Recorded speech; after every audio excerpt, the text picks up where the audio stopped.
সবাই শুনতে আসছি গোলাপগঞ্জে। ওইখান থেকে আমরা এই সামনে আসতেছি, মনে করি বকুলতলা রোড আসতেছি, পিছন দিক দিয়ে একটা হিজড়া আসে আমাকে ডাকলো, বলতেছে ডাকতেছে, এলাম কে ডাকতেছে, বলতেছে আমার গুরু। তখন গেলাম, যে আমি সালাম দিলাম, দিয়ে এখানে বললাম যে কি হয়েছে, বলে কি যে তুই 2 দিন পর পর গোলাপগঞ্জ কি করিস। আমি বললাম যে গোলাপগঞ্জের সভা শুনতে আসছি, এভাবে বলছি। বলার পর এই যে ওরা আরেকটা চালা আসছে, আসে বলতেছে মাস্কটা খুল। আমার মুখে মাস্ক ছিল, আমি বললাম মাস্ক খুলবো কিসের জন্য, এই বলে মাস্কটা আমার এইভাবে টান দিয়ে ছিঁড়ে দিছে। দেওয়ার পর আমাকে একটা চট দিছে। পর আমি বললাম যে চট দিলেন কি জন্য, আমি কি করছি। বলার পর সাথে আমার এইভাবে কলাটা চিপে ধরছে, ধরে আর ওর 3টা চালা ছিল, ওরা মানে একজন চুল টানা ধরছে, আর 2জন হিল জোতা দিয়ে আর কি দিয়ে যেন মারতেছে, ঘুষি দিচ্ছে, হাতে এখানে রক্ত বের করে দিচ্ছে, খামসাইছে, আরো অনেক মার দিয়েছে, এইখানে অনেকগুলো মার দিয়েছে হিল জোতা দিয়ে, শুধু এই মাথায় মার দিতে শুধু।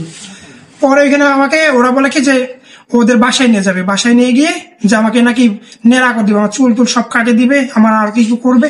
তো আমি এখানে বসছি, বসার পরে তখন আমাকে আরো গুড়ি দিছে, আরো মারছে, আমার অনেকগুলো মারছে। আমি কোনো কথাই বলিনি, ওদের কিচ্ছু বলি নাই। মানে একদিন এই 2 সপ্তাহ না 3 সপ্তাহ আগে আমি বাসায় গোলাপগঞ্জে আসছিলাম খরচ করতে। তো আসে আমি বাসায় যাচ্ছি, সাথীর সামনে দিয়ে বাসায় অটোতে গিয়ে আমি চলছি। পরে আমার পিছিয়ে আসে, বলে যে তোর বাসা কোথায়। আমি বললাম যে আমার বাসা কনপাড়া। তখন আর কিছু বলেনি, বলে যাও। কিছুদিন আগে ও যে সাথীর 2 চালা গেছিল আমাদের এলাকায় চাউল হইতে, তো আমরা চাউল দিচ্ছি, আমি হাফ কেজি চাউল বের করে দিচ্ছি, আমার আম্মু আমাকে বকছে। ওদের সাথে ওইখানে আর ওইখানে দেখা, আর কোনো দেখা নেই, আর কিছু বলি নেই, আর কোনো চিনা পরিচিত নেই ওদের সাথে।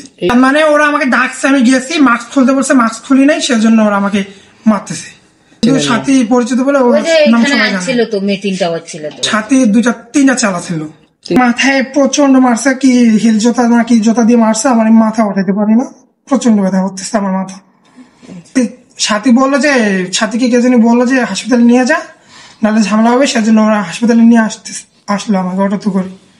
কি চাইছি আমরা, বিচার চাইছি, বিচার ছাড়া হবে? শুধু শুধু খামাখা ছড় দোষ করে নেই, কিছু করে নেই, সব আমরা হোক মারিবে কেনে, কিসের টানে মারলে?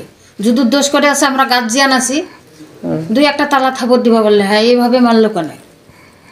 আমরা সুস্থ বিচার চাই। তার দিকে ভাত খাওয়ানো আমি গুলাব যাচ্ছে সবার শুনবা, তাড়াতাড়ি করে বাড়ি আসিস, কয়েছে আচ্ছা ঠিক আছে, গেনু বাড়ি ও কাছে চলে আসিল। এই কিছুক্ষণ পরে 8-8:30টার দিক মোবাইল করে কয়েছে আব্বা মাগ নিয়ে গুলাব বোঝাইছে, তো তোরা মাগ নিয়ে গুলাব বোঝাইছে, কেন রে কি হয়েছে রে? কয়েছে আসে কেন মাগ নিয়ে, এই কথা কই আছে, কহে না কই, আমি তো কান্দিয়া দিচ্ছ। এটা হাত করে অটো নিয়ে আনে, আমরা এটা এসে দেখেছি গোলাপগঞ্জ নাই, তারপর বলে আমরা চাকাই হসপিটাল নিয়ে আসছি। বকুলতলার ওখানে ওদিকে যাইতেছে, পাশা দোলাইতে দোলাইতে, 2টা কানের রিং আছে, কানত আবার মাথায় বড় বড় চুল। আমি মনে করছি আমার তো শত্রু দলের হিজড়ারা হইতে পারে না, কোনো মাছ খুলতে কেউ মাছ খোলে না।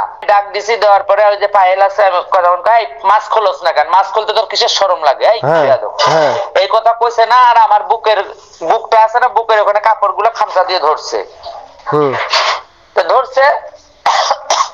তখন কি করছে, আমার পায়েলেরা 2-3টা বাড়ি মারছে, জুতা দিয়ে বাড়ি দিছে। দেওয়ার পরে 2-3 ঘন্টা কথা কছে, কথা কইতে কইতে ও মা এদিকে এসে 2 ঘন্টা পরে দাঁত নাকি গেল, ভেলকিতে দাঁত নাকি গেল। ভালো কথা, লোকজনে বলে ঠিক আছে হাসপাতালে নিয়ে যান, চাকাই হাসপাতালে। নিয়ে গেছি, নিয়ে যা ভর্তি টর্তি করাই টরাই দিয়ে আমি চলে আসছি। কোনো নিউজ দিবা না, কোনো কিছু দেওয়ার দরকার নেই, তুমি